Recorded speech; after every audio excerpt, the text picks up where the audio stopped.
Salutare! Cum creștem producția de ouă la găini, dar și cum ajutăm găinile ca să ne facă ouă cât mai fertile pentru incubat. Haideți să vedem, dragi prieteni, despre ce este vorba și vizionare plăcută!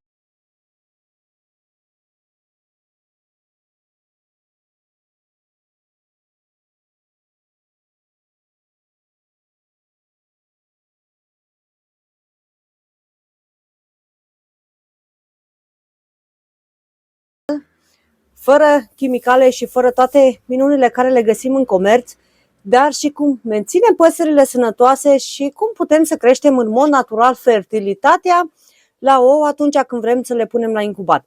Pentru că noi trebuie să știm, dacă noi avem păsări sănătoase, bineînțeles o să avem și pui de la ele sănătoși. Astăzi vreau să vă arăt cum puteți să faceți acest lucru cu lucernă. Sunt sigură că toți care stați la casă aveți lucernă. Eu le dau de ceva timp lucernă la găini. Bineînțeles, și la rațe, și la gâste, și la cur, și la bibilici, și la tot ce aveți voi în gospodărie este foarte bun. Fie că le puneți un palot sau o mână generoasă de lucernă și ele să ciugulească, fie le faceți un amestec, care o să-l facem noi astăzi și o să vedeți dacă le dați periodic, aproape zilnic, de mai multe ori pe săptămână, o să vedeți că o să aveți și ouă mai multe, dar și ouăle vor fi foarte bune pentru incubat. Lucerna are o groază de proprietăți pentru păsări, are multe vitamine, minerale și tot ce au păsările nevoie. Schimbă conținutul oului, îl face mult mai bun, mult mai gustos, gălbenușul mult mai galben. Și bineînțeles, dacă noi optăm să ținem păsări pentru carne, și atunci va schimba gustul cărnii. Pentru că lucerna, după cum știm, este sănătoasă, este în mod natural și în multe mâncare sau multe hrană, mai bine zis așa, care voi o găsiți în comerț, să știți că conține lucernă. Dacă în caz că voi aveți acasă o moară și puteți să măcinați lucerna cu furajile și să le faceți un amestec la păsări, este extraordinar. Dacă nu, o să vă arăt o soluție simplă, cum facem și noi atunci când dăm la păsări de mâncare, pentru că nu avem o moară să le măcinăm, sau pur și simplu puteți să le puneți așa undeva, într-un loc ferit unde nu ploaie și nu ninge pe ea, și păsările o să ciugulească atunci când este nevoie, dar cel mai bine este să-l faceți în amestec cu mâncare, pentru că atunci sunteți siguri că păsările o să mănânce. Haideți să pregătim mâncarea pentru găini și mai vorbim pe parcurs. Aici am pregătit tot ce avem nevoie. Bineînțeles, avem nevoie de o mână generoasă de lucernă. Acum faceți, depinde cât de multe păsări aveți voi în gospodărie.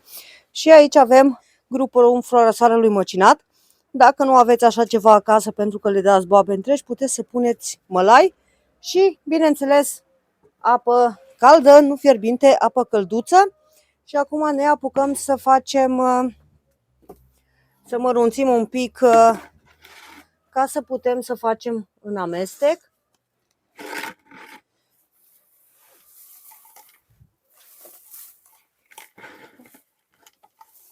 O să luăm numai frunzulițele care sunt.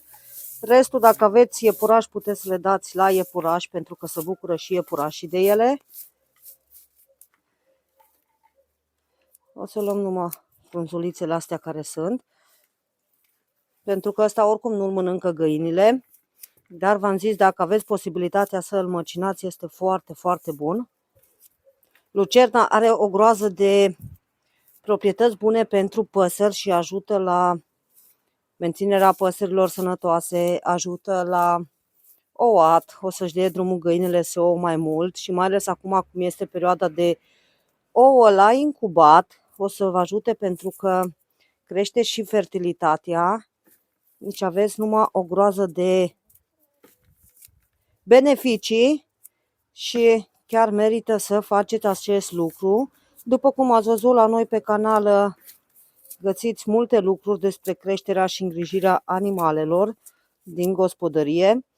Noi acum, cum avem și gâște, o să punem și o să mănânce, bineînțeles, și gâștele. Dacă mai aveți un balot și rămâne așa jos, vedeți că acolo este cel mai mărunt și puteți să-l luați. Se scutură frunzele și atunci este ideal ca să-l luați. Le mai puneam iarna și în coteț, așa unde le punem paie, după cum știți, în așternut în coteț, le mai puneam și lucernă între paie așa amestecat și atunci ele puteau să ciugulească. Am terminat. Atâta este suficient pentru păsările care noi le avem.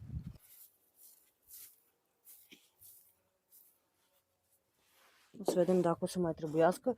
Și un pic de apă călduță ca să putem să hidratăm lucerna, dar în același timp să înmuiem un pic și măcinătura.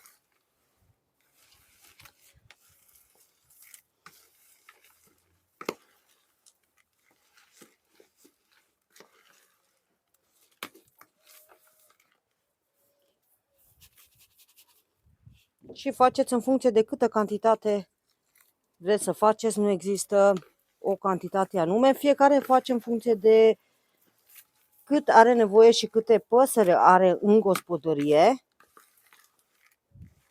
Uitați, cam așa arată, o pastă mai groasă, nu este nici apă.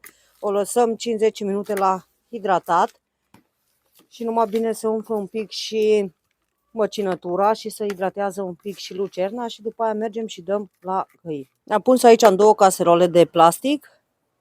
După ce l-am lăsat să stea, acum o să mergem la găini, dar vreau să vă arăt așa mai de aproape cum arată. Și aveți grijă, când dați la găini are voie să fie cald. Un pic dezmorțit este bun, dar nu dați fierbinte pentru că nu este bine pentru păsări. Și acum dăm la găini. Am pus la păsări.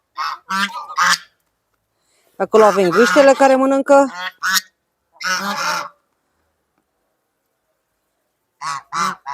Bineînțeles, nu lasă nici găinile. Aici avem găinile. De-aia am făcut 2 separat, pentru că aici avem găinile unde le punem și acolo gâștele.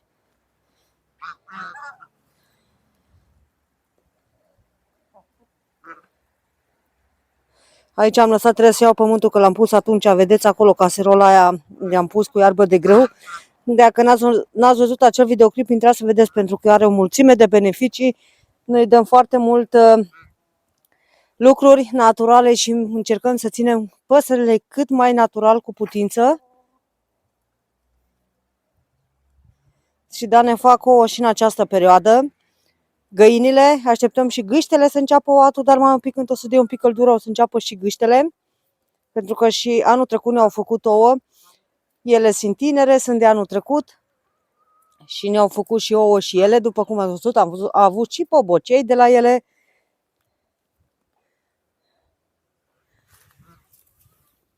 Coco!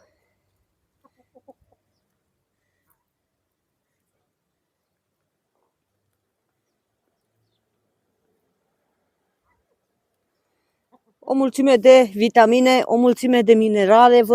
Cel mai important, toate lucrurile naturale care noi le facem acasă ne menține păsările sănătoase și aveți grijă, nu faceți o combinație din aia cu nu știu câte înăuntru, faceți odată și nu exagerați ca să dați multe, să zicem, acum am făcut așa simplu, nu mai puneți alte condimente sau așa este suficient, cum am făcut astăzi. Și asta este mâncarea lor pe azi. În fiecare zi noi le dăm în principiu o dată pe zi, așa, mâncare caldă, cum o numim noi, pentru că este mâncare caldă față de boabele care le dăm. Și după aia primesc boabe, deci o dată pe zi au mâncare caldă și asta le ajută foarte mult și le menține sănătoase, mai ales acum în această perioadă, unde știți că nu găsesc iarbă, nu găsesc verdeață, pentru că este iarnă, este frig, după cum este aici la noi. Sigur, și la tine acasă nu este verdeață deloc și atunci e normal că trebuie să menținem păsările sănătoase. Aici au răscolit tot, până și rădăcinile le-au luat de la grâul care a fost. Vedeți că mai sunt uscate deja, tot ce s-a putut lua de la grâu ori luat. Este foarte bun, faceți acest lucru pentru că este ușor de făcut, nu este greu și nu necesită mult de lucru. Și așa menținem păsările sănătoase, ne fac și ouă gustoase sănătoase, dar dacă vreți să puneți la incubat ouă în această perioadă, chiar vă ajută foarte mult, pentru că crește și fertilitatea la păsări. Și aici gâștele încă mănâncă. Deci, după cum v-ați văzut și mai devreme, o mulțime de beneficii și încercați, dragii mei, și dați cât mai natural la păsări de mâncare, pentru că de-aia ținem animale la noi în gospodărie, ca să ne bucurăm de ele și, bineînțeles, să sănătoase și cât mai mult timp la noi în gospodărie. Noi aici ne-am apucat în spate, bate și soarele, am desfăcut, mai degrabă Alex a desfăcut aici în spate și unde erau porumbei, pentru că vrem să ne apucăm încet, încet când dă căldura, să curățăm locul ca să ne apucăm, pentru că avem anul ăsta destul de mult de lucru. Și bineînțeles, dacă vrei să vezi ce facem noi pe canal, nu uita să dai un like, să te abonezi, cel mai important, și să apeși clopoțelul să vezi de fiecare dată când noi postăm ceva nou. Dacă v-a plăcut, dragi prieteni, acest videoclip, nu uitați de un like, de un comentariu, chiar ne-ar ajuta foarte mult. Și bineînțeles o distribuire ca să putem să ajutăm și pe alții dacă în caz că au o problemă. Pentru că la noi pe canal găsiți multe lucruri utile, multe sfaturi în creșterea animalelor de gospodărie, dar nu numai, multe lucruri interesante. Și cum vine și perioada asta de incubat ouă, avem și de incubat ouă și de găină și de rață, bineînțeles și de prepelițe, cum am avut prepelițe. Anul ăsta iară vrem să luăm, sperăm să apucăm să luăm prepelițe, pentru că nouă ne lipsesc prepelițele, după cum știți, și am mai zis și de multe ori acest lucru. Și aș vrea să-mi lăsați acolo un comentariu și să spuneți cum faceți voi și ce le dați voi de mâncare la păsările voastre, ca să treacă, bineînțeles, mai ușor peste perioada asta care este cu friguri. La noi, după cum vedeți, s-a dus înghețul, s-a dus zăpada, dar totuși este frig și chiar aș vrea să știu cum faceți voi și cum procedați voi să treacă păsările voastre mai ușor peste iarnă, care este iarna grea. După cum ați văzut, noi le dăm mâncare un pic călduță, cum le zicem noi, mâncare caldă, le mai dăm și ceaiul, le ajutăm cu cât de mult putem noi ca să treacă cât mai bine peste această perioadă. Până data viitoare, dragi prieteni, aveți grijă de voi, de animăluțele voastre și de tot ce iubiți voi. Eu vă salut cu respect, v-am pupat, numai bine, ceau, ceau!